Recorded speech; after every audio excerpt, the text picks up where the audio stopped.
राज्य उत्तराखंड में उत्तराखंड शिक्षा विभाग ने सहायक अध्यापक प्राथमिक शिक्षा की भर्ती प्रक्रिया शुरू कर दी है। भर्ती प्रक्रिया जिलेवार हो रही है। ऐसे में सभी जनपदों की ओर से आवेदन मांगे जाने भी शुरू हो गए हैं। पहले चरण में पिथौरागढ़ जनपद में 332 सहायक अध्यापक प्राथमिक और 4 रिक्त पद बैकलॉग के भरे जाने हैं। इसके लिए आवेदन भी जारी कर दिए गए हैं। जिला शिक्षा अधिकारी प्रारंभिक शिक्षा सहस्त्रधारा रोड की ओर से भी सहायक अध्यापक प्राथमिक के बैकलॉग में रिक्त पड़े 41 पदों के लिए आवेदन मांगे गए हैं। जिला शिक्षा अधिकारी प्रारंभिक शिक्षा पौड़ी गढ़वाल की ओर से भी आवेदन जारी किए गए हैं। जनपद में सहायक अध्यापक प्राथमिक के 282 पद रिक्त हैं। साथ ही 16 बैकलॉग के पद भी रिक्त हैं, जिनके लिए आवेदन मांगे गए हैं। टिहरी जनपद में सहायक अध्यापक के 279 और 36 बैकलॉग के पद भरे जाने हैं। नैनीताल जनपद में 161 रिक्त पदों के अलावा 29 बैकलॉग के रिक्त पदों को भी भरा जाना है। रुद्रप्रयाग जिला शिक्षा अधिकारी की ओर से 172 प्राथमिक शिक्षकों के पदों पर आवेदन जारी किए गए हैं। साथ ही 10 बैकलॉग के पद भी भरने की प्रक्रिया शुरू हो गई है। इसी तरह अन्य जनपद भी शिक्षकों की प्रक्रिया शुरू करने की तैयारी में है। अगर आप भी इन पदों के लिए आवेदन करना चाहते हैं तो आवेदन पत्र जारी कर दिए गए हैं, जिनकी अंतिम तिथि अलग अलग रूप से तय की गई है। प्रदेश के उधमसिंह नगर जनपद में एक युवती का संदिग्ध परिस्थितियों में शव बरामद हुआ है। जनपद के किच्छा में पीडब्ल्यूडी गेस्ट हाउस के पास संदिग्ध हालात में एक 20 वर्षीय युवती का शव मिलने से हड़कंप मच गया। पुलिस के मुताबिक युवती नशे की आदी थी। पुलिस के अनुसार सोमवार सुबह सूचना मिली कि एक युवती का शव लोक निर्माण विभाग गेस्ट हाउस के पास पड़ा है। पुलिस मौके पर पहुंची, जिसकी शिनाख्त पिंकी पुत्री कुलदीप निवासी हाथीखाना मोहल्ला के रूप में हुई। बताया कि मृतका पिंकी अपनी बहन रिंकी और भांजी खुशी के साथ पंजाबी मोहल्ले में किराए पर रहती थी। कोतवाल के अनुसार मृतका के पिता कुलदीप ने बताया कि वह हल्द्वानी रोड पर टायर की दुकान चलाता है। उसकी पत्नी आशा कई साल पहले नशा और आपराधिक गतिविधियों में लिप्त थी और वह उसे छोड़कर 3 बेटियों के साथ अलग रहने लगी। उसने बताया कि पिंकी की मां आशा और बहन को पिछले साल मेरठ पुलिस ले गई थी। आरोप था कि दोनों ने एक व्यक्ति को विवाह करने के नाम पर ठग लिया था। तब से दोनों मेरठ जेल में है। तब से पिंकी रिंकी और खुशी के साथ रहने लगी थी। बताया कि पिंकी उसकी दुकान पर आई थी, लेकिन बाद में उसे पुलिस से पिंकी की जान जाने की खबर मिली। इसके बाद पुलिस ने शव को पोस्टमार्टम के लिए भेज दिया। सीओ बहादुर सिंह चौहान ने बताया कि मृतका की बहन रिंकी और खुशी को रिश्तेदार के सुपुर्द कर दिया है।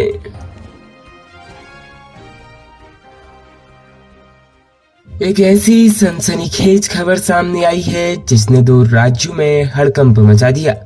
मध्य प्रदेश से ऋषिकेश पहुंची ट्रेन में सफाई के दौरान कर्मचारियों को कुछ ऐसा हाथ लगा जिससे उनके होश उड़ गए। आसपास के लोगों को जानकारी लगते ही सनसनी फैल गई। आनन फानन में पुलिस को बुलाया गया। जांच में पता चला कि यह 2 राज्यों से जुड़ा मामला है। मध्य प्रदेश से उत्तराखंड के ऋषिकेश पहुंची ट्रेन में सफाई के दौरान एक प्लास्टिक के बोरे को खोलते ही सफाई कर्मियों के होश उड़ गए। बोरे के अंदर से महिला के कटे हाथ और पैर मिलने के बाद हर कोई दंग रह गया। रेलवे यार्ड के वॉशिंग लाइन में सफाई कर्मचारियों ने इसकी सूचना जीआरपी को दी। महिला के शरीर के बाकी हिस्से मध्य प्रदेश के इंदौर में मिले हैं। जांच में यह बात सामने आई है कि महिला की हत्या कर शव के टुकड़ों को ट्रेन में भेज दिया गया है। ऋषिकेश रेलवे स्टेशन पर सोमवार को उज्जैन एक्सप्रेस की बोगी में एक बोरे में महिला के कटे हुए हाथ पैर मिलने से सनसनी फैल गई। जीआरपी ऋषिकेश के मुताबिक बीते रविवार देर शाम 7 बजे के लगभग इंदौर से चलकर उज्जैन एक्सप्रेस योगनगरी ऋषिकेश पहुंची। यहां यात्रियों को उतारने के बाद ट्रेन को स्टेशन के वॉशिंग यार्ड में शिफ्ट किया गया। सोमवार दोपहर को वॉशिंग लाइन नंबर 9 पर ट्रेन की S1 और S2 कोच के बीच टॉयलेट के पास सफाई कर्मियों को एक प्लास्टिक का बोरा पड़ा हुआ मिला था। बोरे से बदबू आ रही थी। सफाई कर्मियों ने इसकी सूचना फौरन आरपीएफ और जीआरपी को दी। इसके बाद जीआरपी की टीम मौके पर पहुंची। बोरे को खोलने पर पुलिस कर्मियों के भी होश उड़ गई। बोरे के अंदर एक महिला के कटे हुए 2 हाथ और पैर थे। हाथ में चूड़ियां थी। इससे पता चला कि यह महिला की हैं। देहरादून से पहुंची फिंगरप्रिंट एक्सपर्ट की टीम ने मौके से आवश्यक नमूने लिए। हाथ पैर से नमूने लेकर उसका डीएनए भी सुरक्षित रखा गया। जीआरपी के चौकी प्रभारी आनंद गिरी ने बताया कि ऋषिकेश और आसपास के स्टेशनों के सीसीटीवी कैमरों की जांच में कोई सफलता नहीं मिली है। जीआरपी थाने के एसएचओ त्रिवेंद्र राणा के अनुसार 9 जून को इंदौर रेलवे स्टेशन पर यार्ड में खड़ी एक पैसेंजर ट्रेन में एक महिला का 2 टुकड़ों में शव मिला था। महिला के सिर से कमर तक का शरीर का हिस्सा ट्रेन में रखे ट्रॉली बैग और कमर से नीचे का हिस्सा एक बोरे में मिला था।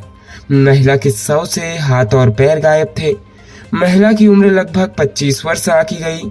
प्रथम दृष्टया इस केस में महिला के जो हाथ पैर मिले हैं वो इंदौर में मिले महिला के शव के बाकी हिस्से माने जा रहे हैं। राज्य उत्तराखंड में मानसून की दस्तक से पहले ही डेंगू की दस्तक शुरू हो गई है। दून अस्पताल में भर्ती एक महिला मरीज की dengue NH1 ELISA report positive आई है। मरीज को अस्पताल में भर्ती कर इलाज किया जा रहा है। हालांकि महिला की हालत अभी सामान्य बनी हुई है। दून अस्पताल के आइसोलेशन वार्ड में डेंगू के 2 संदिग्ध मरीजों को भर्ती कराया गया। इनमें से महिला मरीज डेंगू NH1 एलाइजा पॉजिटिव आई है और पुरुष मरीज की रिपोर्ट निगेटिव है। डेंगू पॉजिटिव महिला बिजनौर की रहने वाली है। डेंगू संदिग्ध होने पर दून अस्पताल में भर्ती हुई थी।